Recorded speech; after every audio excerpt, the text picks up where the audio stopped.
Good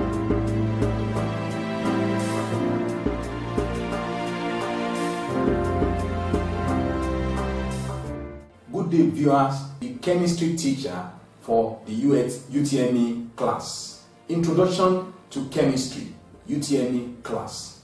Our aim here is to bring a solution to chemistry UTME within the shortest possible time, because apart from what you know, the speed is also of significance. So I'm here to satisfy you on that concept. Here are the topics. The first topic is separation of mixtures and purification of chemical compounds, chemical combination, kinetic theory of matter and gas laws, atomic structure and bonding, shapes of simple molecules and nuclear chemistry, air, water, solubility, environmental pollution, acid, bases and salts, oxidation and reduction, electrolysis, energy changes, rate of chemical reaction, chemical equilibrium,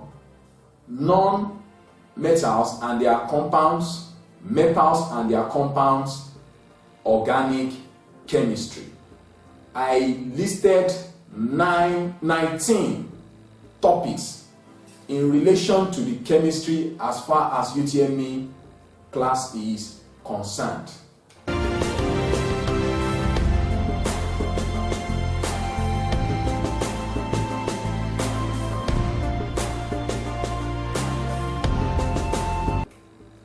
I will be starting with separation of mixtures and purification of chemical compounds. Note, candidates should be able to distinguish between pure and impure substances. 2. Use of boiling, melting point as criteria for purity of chemical substances. Distinguish between chemical and physical changes. Identify the properties of the components of a mixture. Specify the principle involved in each separation method. Now, these are the bullet points that chemistry students who wants to pass or come out outstandingly in UTME must bear in mind. The first one I'm talking about is distinguish between pure and impure substances. You must know the difference between pure and impure substances. In our previous lessons, we've been able to explain what a pure substance is and an impure substance.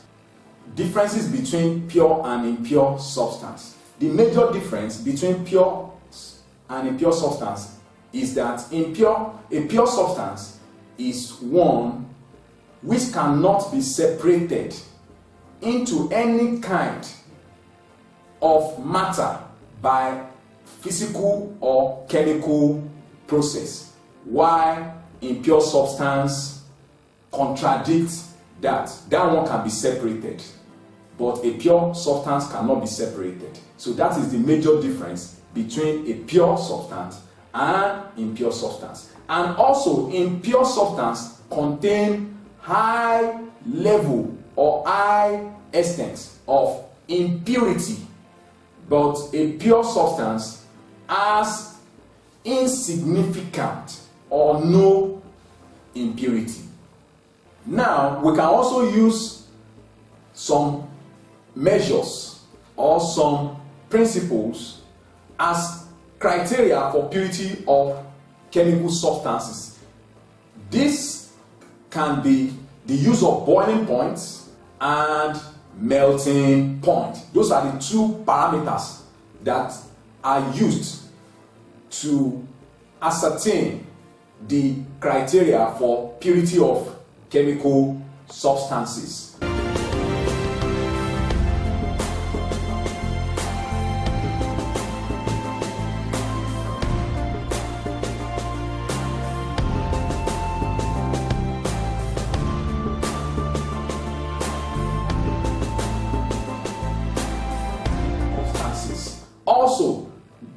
candidate must also be able to differentiate between chemical and physical changes. What is a chemical change? A chemical change is one that is irreversible and entirely new substances are formed. But in the case of physical change, a physical change is one that is reversible and no new substances are formed. Examples of a physical change: melting of ice is an example, while an example of a chemical change is burning of wood, because when wood is burnt, you have the production of gases and ashes which cannot be reversed to wood. But in the case of melting point of ice, when ice melts, by freezing that water, you get your ice back. You can see the difference between the two, although you have learned more of that in the previous lessons. Also, identify the properties of the component of a mixture. In this type of mixture, we have what is known as separative techniques.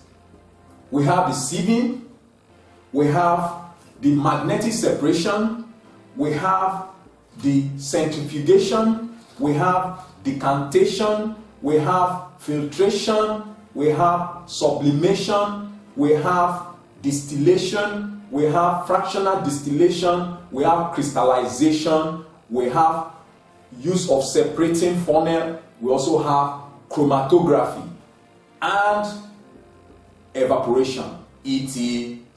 So I will take all this one by one, though you have learned more of this in your previous lessons. When we talk about sieving, for example, sieving is a separative technique that separates particles in relation to what? Their different sizes. It separates particles into what? Different sizes. And such a separative technique is employed in the garri industries. Also, magnetic separation. This is used to separate magnetic substances from non-magnetic particles. Another one that we'll talk about here is sublimation. What do you understand by sublimation? Sublimation is also a separative technique. It is used to separate those substances that have affinity to sublime from other component of mixture. A typical example of that is the mixture of ammonium chloride and sodium chloride. How can a mixture of ammonium chloride and sodium chloride be separated? It can simply be separated by the process known as sublimation. Because when you have a mixture of this, this is a substance that changes from gases, gases to liquid, or from gases to solid, or from solid to gases without passing through the liquid state. Any substance that has the ability or proclivity to change from solid to gas without passing through a liquid state is known as what? A sublimation process, and such a substance is said to sublime. And a typical example of substances that sublime is the ammonium chloride that we are talking about. We have camphor, we have sulfur, we have naphthalene, etc. We also have iodine.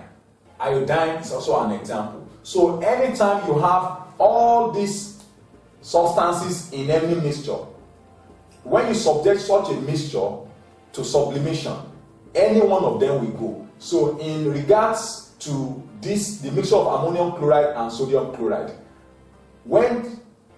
if our interest is to remove this ammonium chloride by the process of sublimation, all we just need to do is to subject this mixture to sublimation, where ammonium chloride will be evaporated and you have sodium chloride left. Now, I will go by listing every separative techniques that we have: sieving, magnetic separation, we have centrifugation, we have decantation, we have filtration, we have crystallization, we have distillation, we have evaporation, we have separating funnel, we have chromatography. Now, I've been able to explain this by saying that it does its separation with respect to the sizes of the particles. So it is used to separate solid particles of different sizes. I also talked about magnetic separation, it is used to separate magnetic particles from non-magnetic substances. Now, the next one is centrifugation. This one is a process, and there is a machine that is used to carry out this process. The machine is known as a centrifuge. What it does is to separate the blood cells from the plasma. So what it means is that the denser region of that blood will come down, while the less dense region goes up. So the less dense region is the region you have the blood cells, is where you have your blood cells.